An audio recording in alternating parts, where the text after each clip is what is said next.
something I began to realize is that when we have an orgasm, what happens spontaneously, without intending to do anything, is we merge 4 ways with another person. We merge automatically, only momentarily, but that's one of the things that happens. For a shaman to do what he or she does, by my definition of shaman, he or she has to merge with the client, with the person in ceremony, with the group, has to do the merging also. But it's done through intending. It does not happen spontaneously. We develop the energetic structures, which most people do not develop, to be able to vibrate at what I call higher ranges of frequencies. As we develop our energetic structures that are inherent in all of us, but most people never develop. Shamans do develop this. That's what makes them a shaman. We develop the abilities to merge intentionally with another person. Merging that happens in orgasm or with a person who's a developed shaman in a healing or transformation ceremony, he or she merges by replicating, vibrating at the energetic patterns of the other person. So you become one energetically. This podcast-videocast series is The Sexual Shaman, Conversations on Sexuality and Spirituality. I am your host, Kenneth Ray Stubbs. This series is inspired by a book I envisioned, contributed to, edited, and published 30 years ago, entitled Women of the Light, the New Sacred Prostitute. This current podcast-videocast is a series of conversations with both women and men of the light, all about sexuality and spirituality. Here we openly support all sexual orientations, all genders, all gender identifications, all races, all ethnicities, but not all creeds, such as white supremacy. Hi, I am Kenneth Ray Stubbs. This podcast is a talk I gave at a Sacred Sexuality Shamanic Apprenticeship training with Leslie Blackburn. Entitled Erotic Massage, Shamans, and Orgasm, this podcast summarizes a number of insights and experiences from my 40 years as a teacher and practitioner in the areas of sexuality, Western Tantra, and shamanism. As I started teaching erotic massage as a way of relating to sexuality in the massage context, and teaching it to all sexual orientations, I had to learn about energy. Because once you start building what people call sexual energy, but I don't think there's any such thing as sexual energy. It's energy that's expressed through sexual, if you want to do earth, wind, water, fire, the earth would be the sexual arousal and the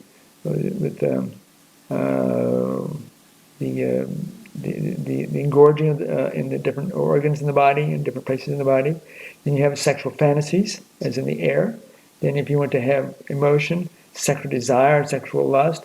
And then if you want to have the real energetic fire, then you have orgasm. So if you want to do the shamanic perspective, a quick one, going around the wheel, there's your four aspects of sexuality in a sense. So I found that I really had to learn how to deal with sexual feelings, arousal, and emotions. And I learned how to do things energetically to take that energy that's being built up in the genital massage demonstration in the erotic massage class, of which only a small part was the genital massage. But of course, that was the part that made it different from most other massage classes. And so I began to realize that there's a lot of energy here, like we all know. And then I wanted to be in a place where we could really be in tune with it and not necessarily go into an automatic, I have to express it this way. And so doing this, I began to realize that what I was focusing on was something like what people would call Tantra, or a more inclusive term, I would say, is shamanic sacred sexuality. That's the more inclusive term. So I use the word sacred sexuality, Tantra, Taoist sexuality, in terms of what we're doing here in the West, pretty much interchangeably. And I was studying with a Tibetan Lama, studying metaphysics, studying Western sexology, and I really eventually found that where I was getting the most information about dealing with energy was in shamanic contexts. The way you would sometimes study with a traditional shaman, you just sort of hang out with the person. There was a Hopi healer that had a major impact on me. And I said, I'd love for you to teach me. He says, I don't teach. And he doesn't teach. Well, he was teaching all the time. You just had to hang out. You just hang out. And a little note here, in terms, since this is your courses or your group is referring to Sacred Sexuality Shamanic Apprenticeship. I think that's the languaging, correct, Leslie? Yes. All right. Yep. So the shamanic thing is not always conceptual. It's really more of a transmission, energetic learning. So being in the environment, being in ceremony with, interacting with a person who is developed in a way that I would call a shaman is really the best way to learn. And I want to talk a little bit today about sexuality, how I see sexuality and spirituality or energy and shamanism relating.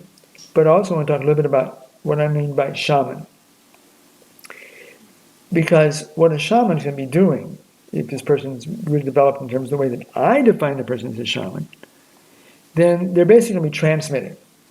And your being will be picking up more or less some transmission, which may not at all be cognitive.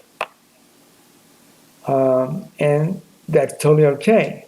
You realize if you grew up in shamanic culture, from in utero, you are in ceremony often throughout the year. The Hopis are about 8 hours north of where I live here in Arizona. And it seems like they have like their ceremonial year begins, I think somewhere in January, February, I remember someone saying once. And they have a number of ceremonies throughout the year, and they're always preparing for ceremony. So their lifestyle is around ceremonial context. And you go into ceremony that have survived for hundreds, perhaps thousands of years, they're usually going to be continuing and surviving, so to speak, because they're effective. They make some sort of impact.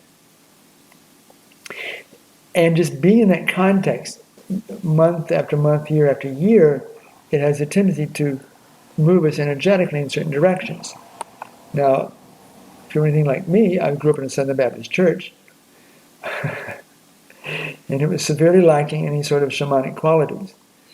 I think there were hardworking people with good intent, although incredibly racist, because I grew up in the South in the 1940s and 50s with Jim Crow laws.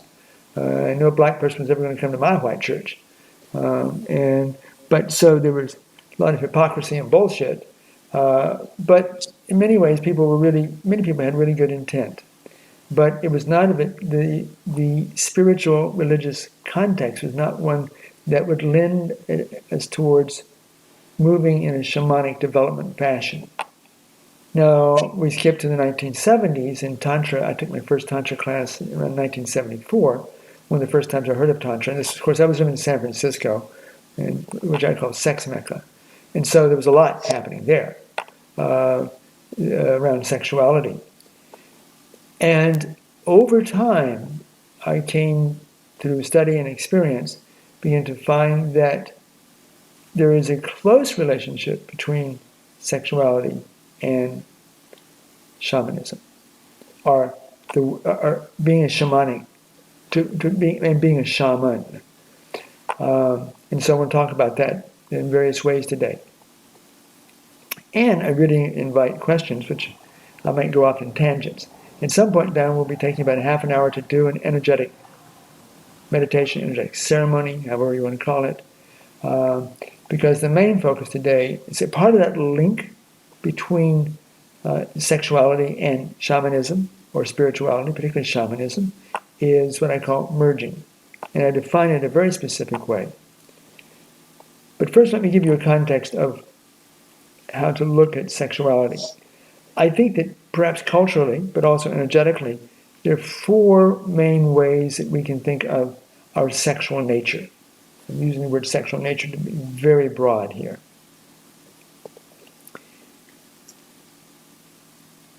And we could go earth, wind, water, fire if you wanted to keep it sounding nice and shamanic. So the earth...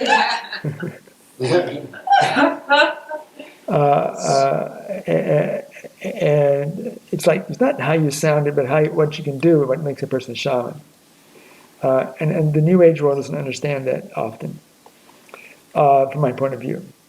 I'm a New Ager, so I'm criticizing people with whom I identify, and myself. So the earth element perspective of our sexual nature would be procreation.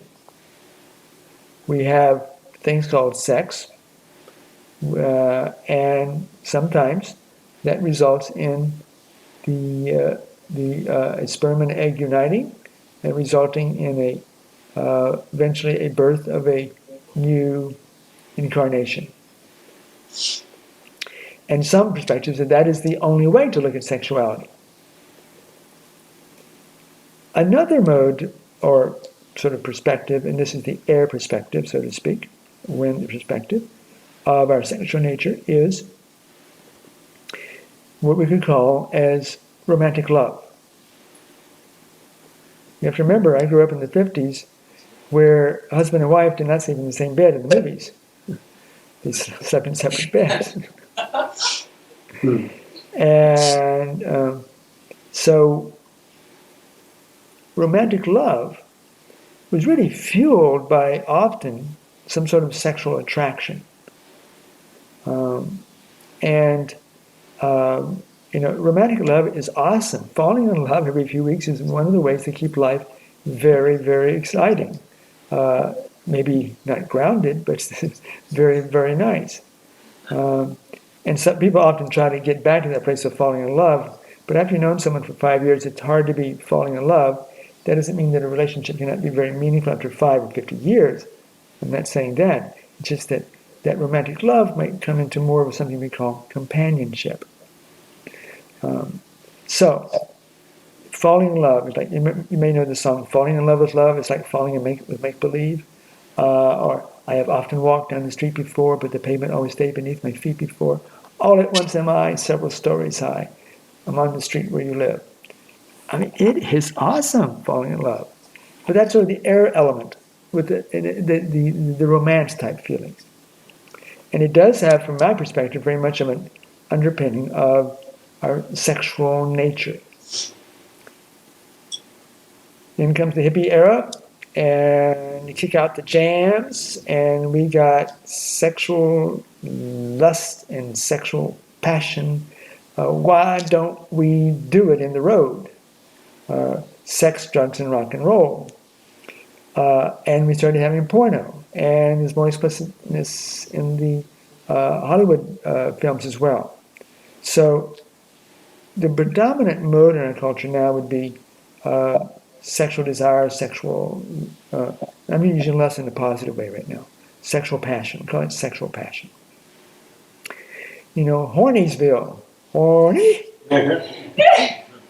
I wonder if eek is another way of saying horny.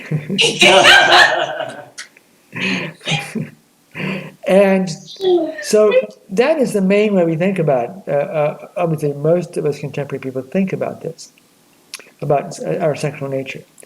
But coming into the 70s, at least in the West, we started to have these influences from India, Japan, Tibet, of things called Tantra and Taoism, also China. We started evolving into a Western sexual Tantra. Some people call it Neo-Tantra. And I suspect even really, really traditional Tantra in India probably had a very, very sexual initial basis. But Tantra, of course, is much more than about sexuality. It's about love, death, birth, transformation, and all of that. And basically, I think Tantra in its more original roots, I would think of as being shamanic. But if there are any bits of sexuality in the Tantra in the Americas, it got stamped out by the conquistadors and their dogs. I remember taking Human Sexuality 101 many years ago, and there was this wood print of the conquistadors, I think it was Cortez, but conquistadors setting loose his dogs on, they were same-sex twosomes, which were totally accepted in the Indian culture, that they were about to conquer, the conquistadors were about to conquer. And so this was such an abomination that the whole idea of homosexuality was totally unacceptable within that framework of the conquistadors and their Catholic religion, that they just kill the fuckers. So I'm sure that any vestiges of sexuality that's been seen, that was in shamanic traditions, at least in the Americas, was very quickly put to death and silenced. Because you learn, if you want to live, you don't talk about certain things. You don't do certain practices.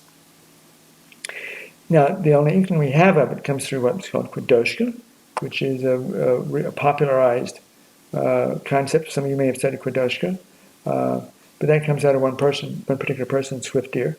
And I will say, contemporary shamans are basically contemporary people who are into shamanism, at least in the United States, are at least publicly very uptight about sexuality, publicly.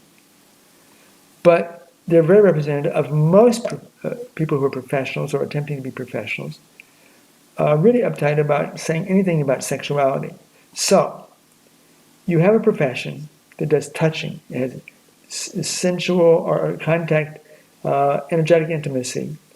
You teach that sexuality, sexual arousal, genitals, sexual energy, is wrong, evil, immoral, unethical, illegal.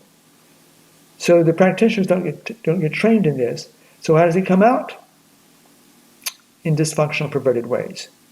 Because, I did massage professionally a number of years for a number of years. My perspective is, if you're doing massage and you don't have any sexual feelings anytime, you are shut down, suppressed, and turned off. Any feeling, emotion can occur in a massage. That doesn't mean we act on it in terms of hopping on the table or necessarily touching genitals, but to be in denial about sexual feelings in a massage means that you are not aware, from my point of view. And also, if you're not aware of either anger or fear or other emotions, feelings coming up in the massage process, either from yourself or the recipient on the table, I'm using massage context, or in psychotherapy, or in group interactions that have nothing to do with sexuality. If you're not aware of that dynamic happening, and you try to suppress it, then it can come out in very potent ways and explode out. You have all these religious evangelical leaders who get caught with their hand, so to speak, in the cookie jar, so to speak. Yeah. Over the years, we've heard about such leaders. And so anyway, the religious leaders I'm referring to. So my perspective is, it's really important that professionals be trained in relating to sexuality in a compassionate way.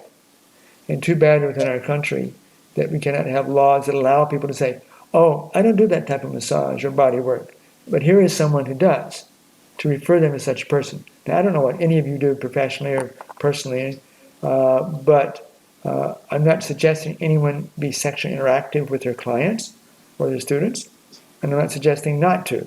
Simply saying we need to be clear about what the process is, and if there's no training around that, and the idea that it's like I said, immoral, unethical, evil, and all that stuff, then it's too easy for it to come out in negative ways. So that was an aside point, which I'm not sure where I was going with that, other than I was going to emphasize that because I know some of you are probably professional practitioners in some way. In fact, I started teaching erotic massage to twosomes of all sexual orientations because I didn't want people coming to me for happy endings. I wanted to do massage. But I didn't want to negate sexuality, but at the same time, I wasn't there to give people just happy endings. So the way I came to terms with that with sexuality in the massage context was to start teaching it in a structured manner for people who are in a relationship, either just for the seminar or for in a focused relationship already, to help them, support them in learning how to touch with awareness, to touch with sensitivity, to have good strokes, and to include the genitals as a part of the body like every other part of the body. I mean, because until we get to the place that our whole physical organism is one big erogenous zone, you're going to be a very poor lover. I mean, I know magazines will talk about, oh, the erogenous zone here, erogenous zone there. And I wouldn't even say the erogenous zone is in your mind. The point is that it's much bigger than that, than the mind or certain places. And so my perspective is you treat the whole body, in a sense, as an erogenous zone. And so when I was teaching genital massage, I was teaching right along with foot bathing, facial massage, back massage, so that the genitals were treated like every other part of the body.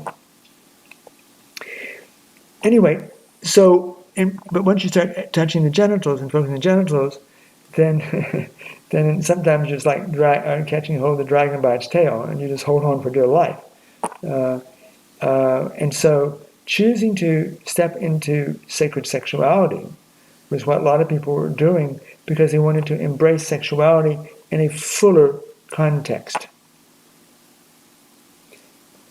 But that context that I've seen, which started somewhere in the 70s, left eye, gazing and breathing in unison, of course it's not only that, but there's a lot of that, is like, is that as far as we can go?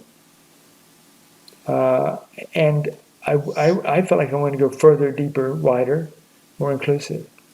And so when I was teaching erotic massage, I began to sense I had to go deeper into the energetic, not just the somatic, but the energetic as well.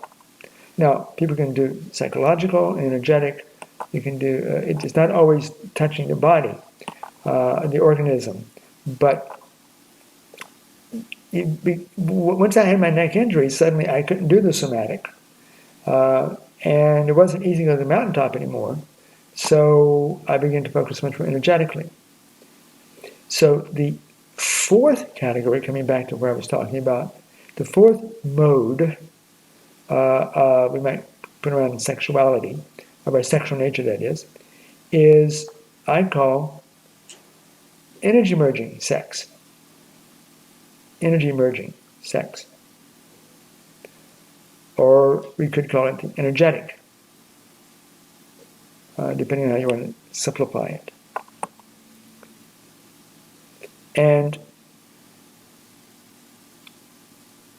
I didn't realize what I was stepping into, but as later on as I kept doing this and came to have more understanding about how we function and interact energetically,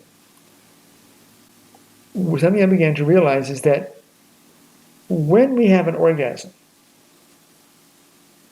and right now I am referring to any type of orgasm, but we refer right now to the sexual orgasm of the good old masters, M&J, Masters and Johnson, pelvic floor contraction type of orgasm.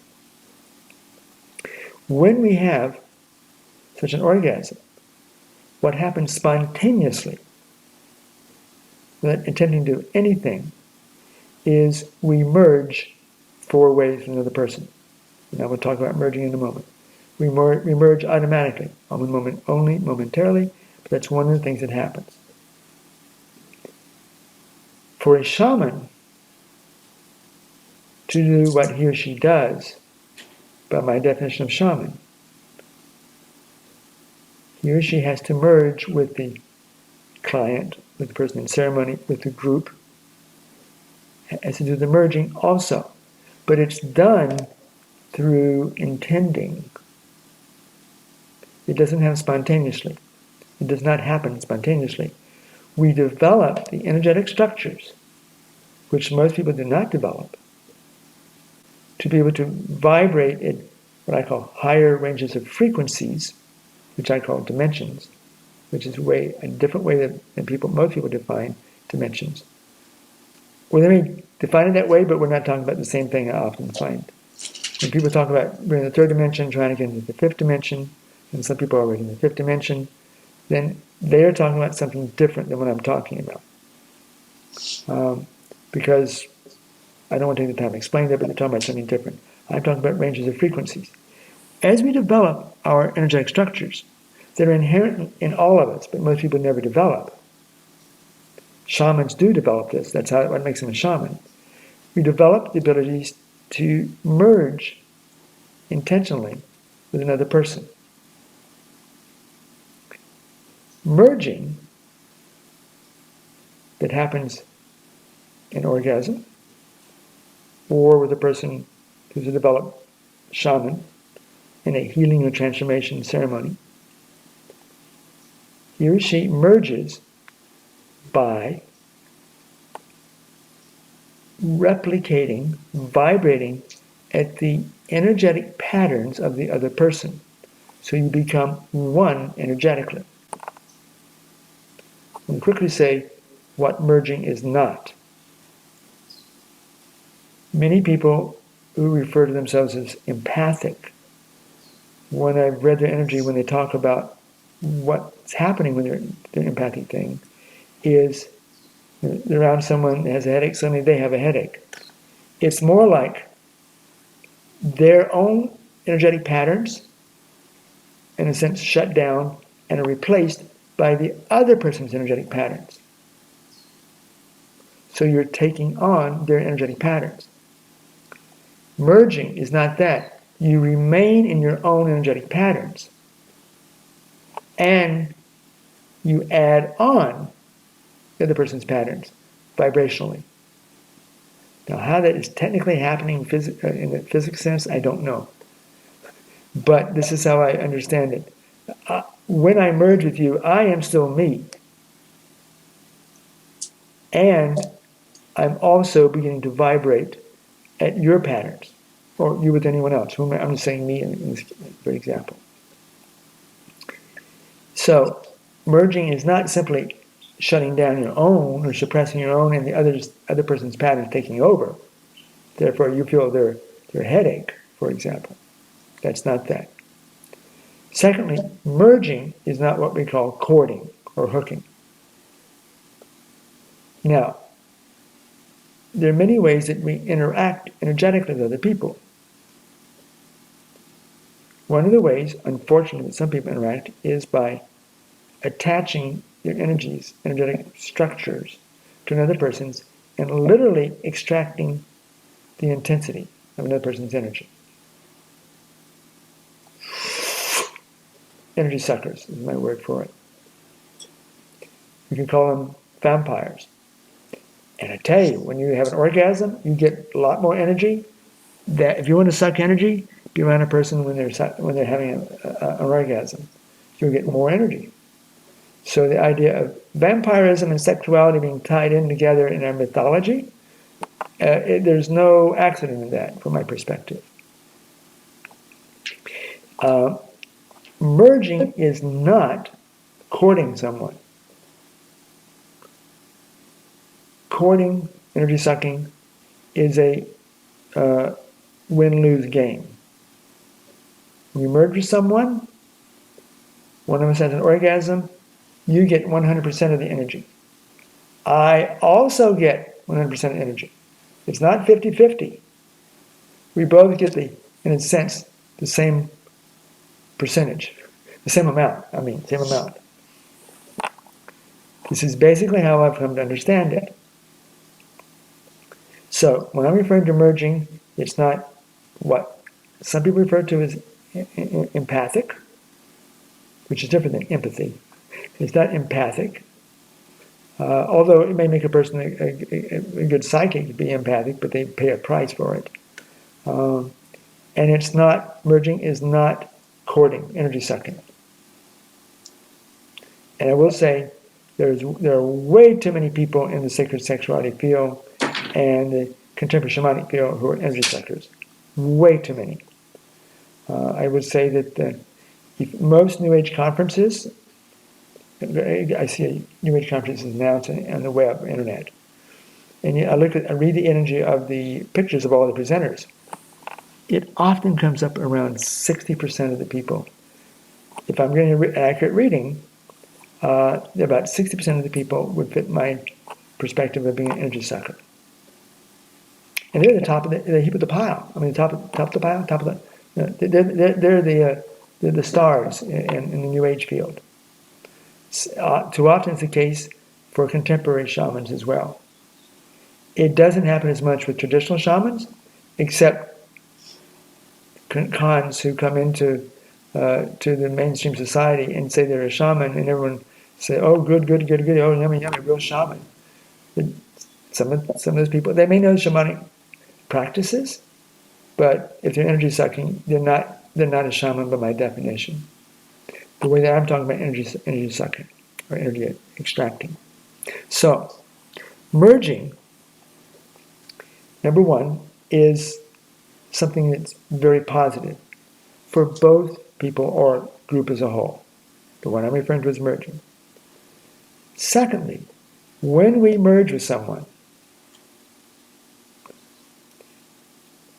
at least three things happen. One is we have now a combined knowledge base. And I don't mean intellectual knowledge or factual knowledge. I'm talking about energetic knowledge. You are knowing this and my knowing this, now say combined. So sometimes I have some of the parts of the puzzle, and you have the other parts of the puzzle, and suddenly I got the whole puzzle. So it's a knowingness, in case of transformation, of what and how to transform, for example. Secondly, there is a combination of what I call energetic abilities. I have some abilities, you have some abilities. I have a saw, you have a hammer. We get together, you have a saw and a hammer while we're merged, and I have a saw and a hammer. Again, it's not either or, it's both and. We add together and we both have access to it. That's part of merging. The third thing is intensity of energy. If you want to take your car across town, probably 80 octane or whatever it is these days, will do fine. If you want to go to Mars, you got to up that octane, honey. It ain't going to make it. You got to have more oomph, more. Yeah. So, when people merge, their intensities level, their octane levels get combined to now you have a higher octane, which is necessary to do greater transformation. So, I would say that not the only thing, but one of the main roles of a shaman, at least in traditional culture, is, we usually would say the word healing, but I like the word transformation. Transformation includes starting at some place of dysfunction, illness, not okayness, but it also can start at the place of being good at something already and now becoming better. So I hate this perspective that we call sexual healing. You have to justify sometimes we have to justify what they're doing legally. Well, this is sexual healing. Well, no, I'm not interested in going to sexual healing right now. I feel good and I want to be better. That's one reason that Tantra was successful, because it didn't talk about you had to be fucked up to go to a sex therapist so you can get better. You can be good and let's make it even better. Now that doesn't mean that sex therapists only function or act that way, but Rashes and Johnson legitimated sexuality because they basically put it in a sexual therapy context. Oh, it's sex therapy. Oh, that's okay to do that. If you're going to have pleasure, that's a sex worker. That's prostitution. And from my point of view, sacred sexual practitioners are a lot more than fantasy fulfillers. It's not just about pleasure, it's about growing. But still, you can be really good at something and be even better.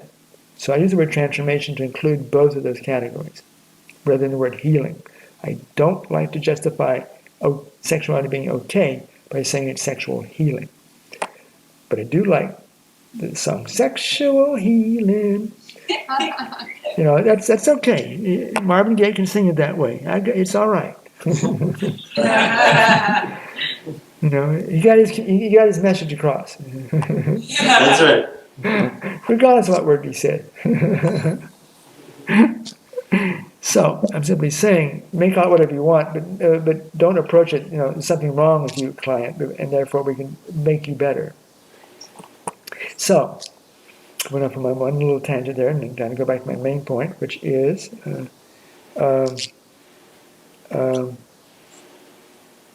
so when we combine our knowing knowledge base, our toolkit, our abilities, and our intensive energies, we're more likely to have transformation, deeper transformation than we might have some other way, because we're merged.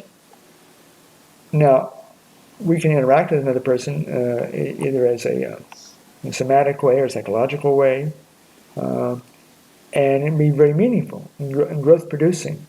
But if we can also merge with them in addition to that, there'll be other things going on. See, my perspective is what a real shaman can do is not seen. It's what he or she is doing energetically that makes the real difference. And so that's one of the reasons I talk about looking externally at what a traditional shaman does and trying to simply learn and repeat that ceremony, that behavior. I always put it this way. Putting a feather in your hair and beating it on a drum doth not a shaman make. Yes.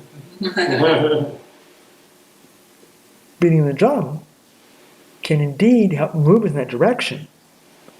I've been to 13 Sundance ceremonies where that drum is going day and night except for a few hours. And people are going without food and water because I was quadriplegic. They said, you drink water and you eat food.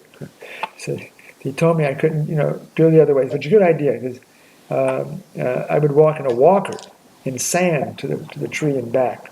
Most of the time I use my wheelchair, but once in a while I would get up my walker. And if I didn't have the right energy, I could fall right out there, which is not a good thing to do. So anyway, but in 3 to 4 days without food and water, in 100-degree weather in the daytime and 40-degree weather at night, sometimes with wind and dust and rain coming in, it's a little bit challenging. And that drum beating, it's beating, the singers are singing, they're beating and singing. It's sort of like the lifeline in some ways. So drumming is very, very valuable. It's a very important shamanic practice. I'm simply saying, doing the drumming in and of itself is not the essence of what a traditional shaman generally is. What he or she is doing unseen is the essence, which is where their, quote, power is. So it's really important. I mean, some people just say, oh, if I can go learn their ceremony and emulate what they're doing. Nope. This really was really clear to me. There was a local medicine man here, Tohono O'odham, which used to be called Papago, but they call themselves Tohono O'odham. They're in a large Tohono O'odham land area here in Tucson. And I got to know a medicine person there. And the first time I was in one of his ceremonies, he faced in different directions and speaking his language as well as English. And he had a feather. He didn't have a drum. And he would have us all face in a certain direction. Then have us turn 3/4 ways counterclockwise to face another direction. And then a half turn in the opposite direction it would turn. And somewhere along that, in every one of his ceremonies, from the very first one to the very last one I attended with him, I would feel this energy come in, energy shift. I said, wow. And I assumed that it was something like, when you do not a maze, but a labyrinth. You follow it, you know where you're going eventually. When you see your way, no maze there, you just follow the path. And you get to the end. I once had a nice little orgasm right in front of the Santa Fe church. There's a church in Santa Fe that has a labyrinth right out in front. There I was being holy, getting sanctified right in front of the big Catholic cathedral. Hallelujah. Hallelujah. And the labyrinth is a very, very meaningful, powerful meditation to do if you've ever been in a labyrinth. And so I thought maybe the combination of half turns, 3/4 turns, this direction, that direction, was what made the energy shift. In the 5 or 6 years, 7 years, I was know him. Eventually, was his best man at his wedding, so we got to be quite close friends. He had developed diabetes and eventually had to have a foot amputated. So, in the last ceremony I was with him, before he died, he did not stand up and move this way, that way, this way, that way. He sat in a chair, faced one direction, and did the same prayers. And the same energies shifted. I said, whoa, wait a second. It was not this moving this direction, that particular, that alchemy and that movements.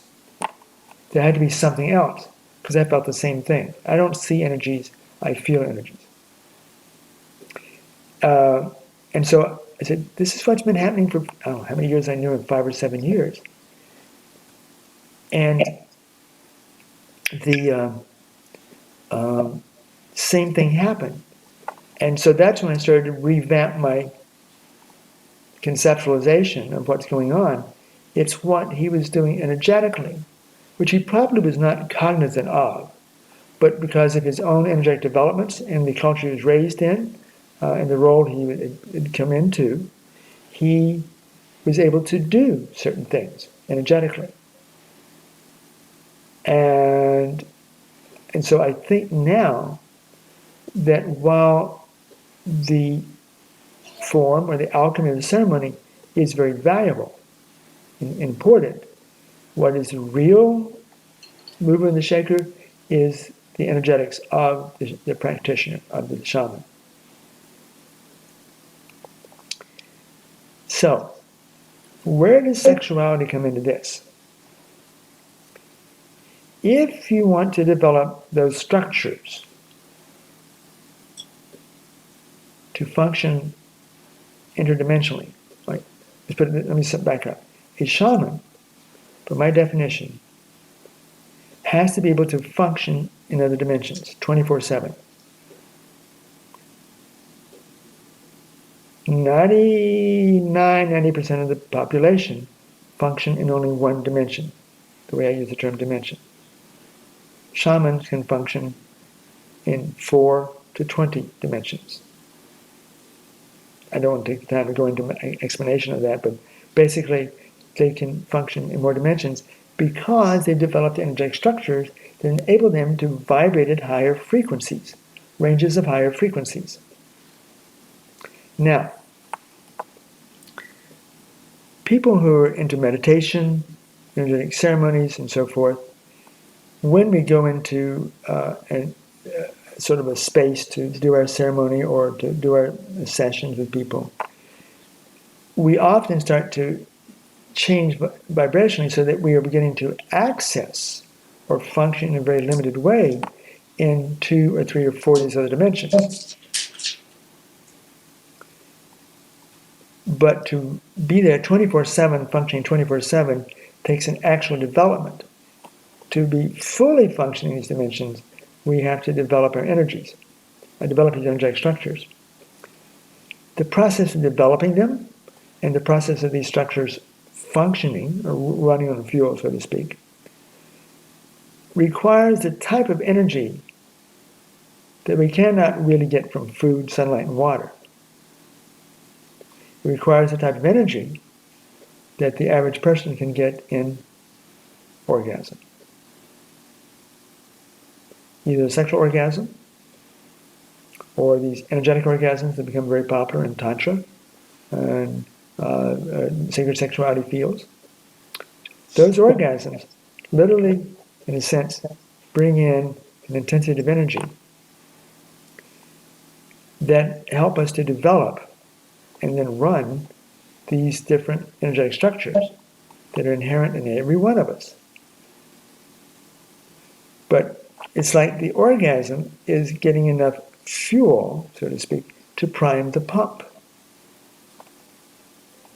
So, generally, I would say, if you're on a shamanic path, and given my perspective of a shaman is not someone in terms of what he or she does externally, but what he or she can do energetically, in a sense, internally, or the unseen, then you have to have more energy, certain types of energy.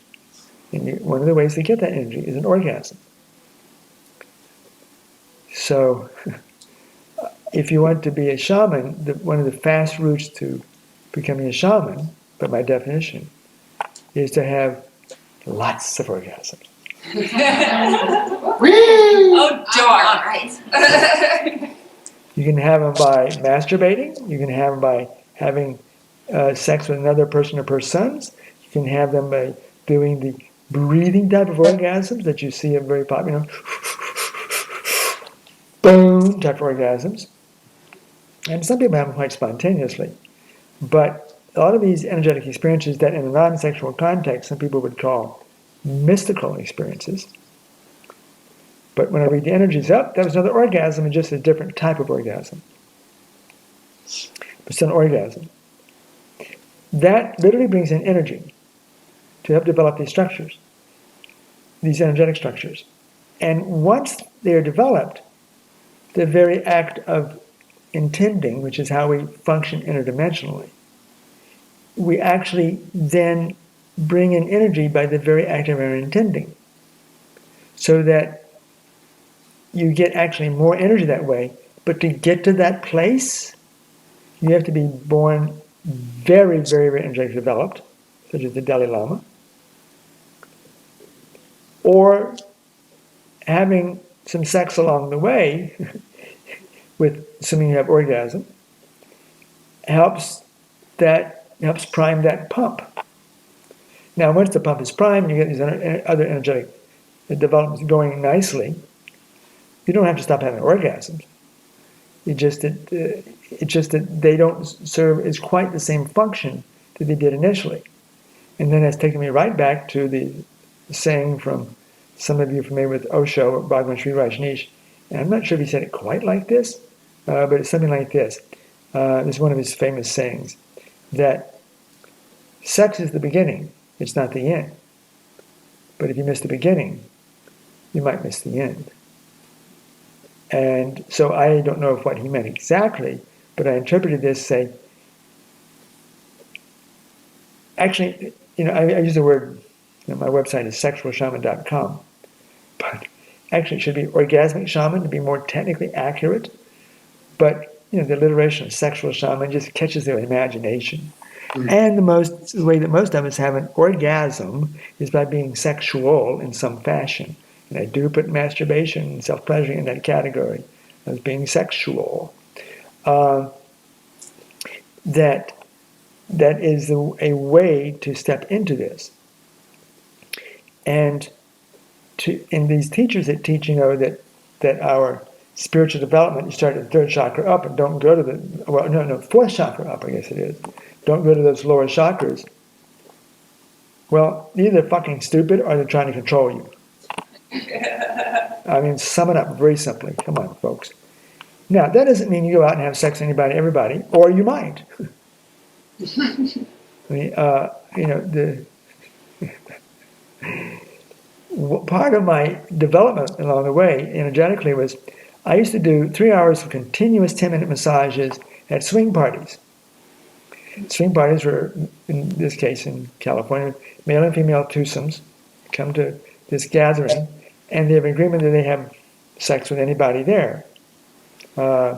That's basically the perspective you go to a swing party, at least in California, or in San Francisco in the 70s and 80s. So I my massage table was set up in a room right beside the group room. In the group room, you go in there, you're basically saying, I'm open to anybody. More, you can say no, but basically it's open-ended at that point. So I was doing massage, and just about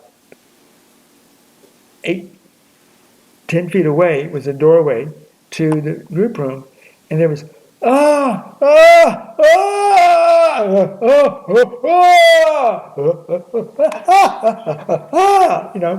night, well, not all night long, but for quite a few hours. And so I was sitting there doing 10-minute massages, non-erotic focused, because they get all the sex they want. So I was there trying to accomplish in 10 minutes what I try to accomplish in an hour in a regular massage, in terms of relaxing people, getting the muscles to soften up and all that. And so all this sexual energy, people call it, and pleasure and motive and sound was instead of and then you had the music, love to love you, baby, love to love you, baby. So this is quite a training I had, being there, being present, and being able to feel and embrace all that sexualness and do massage. I was nude, the recipient was nude. It was 10 minutes. It was 10 minutes on, 10 minutes off. My objective was with all that energy, let's accomplish in 10 minutes what it usually takes an hour to accomplish. So that was sort of my little goal in my mind.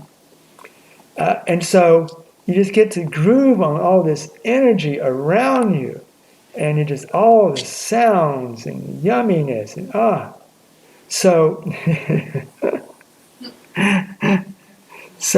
that was an awesome opportunity for me to learn to be in a very, very sexually active context, and then just be there with the energetics. Just be there. I did that for several years. I got paid money for it too. And if I might find someone on the table that I connected with, I could say, would you like to meet when I'm off duty? It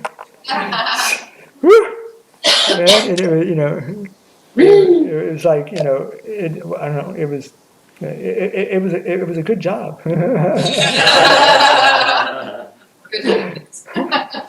Awesome.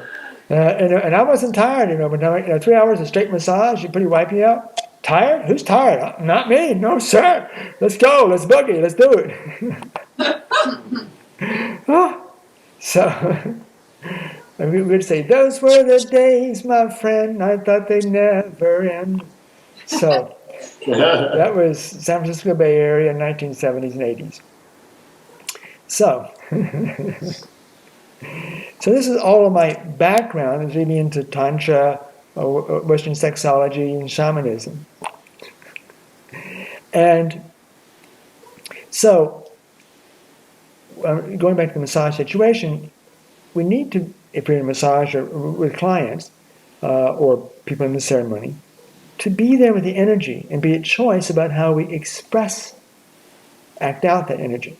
Most people never get an opportunity to get a chance to make errors around that. They're always acting it out, and they're in a professional context, and they get sued for improper behavior or something like that. So a very conscious awareness approach to the nature of our sexuality is very, very important, and it truly is lacking in a lot of professions. At this point in this talk, we shifted to doing a meditation, which is not played here. Thank you very much for joining this Sexual Shaman podcast. You can contribute to its support by going to my website, sexualshaman.com, clicking on the Be a Patron button. And this podcast series is sponsored by my training, the Energy Training, which is a very in-depth training that focuses on the underlying energetics and developing those energetic structures and abilities that I talk about in this podcast.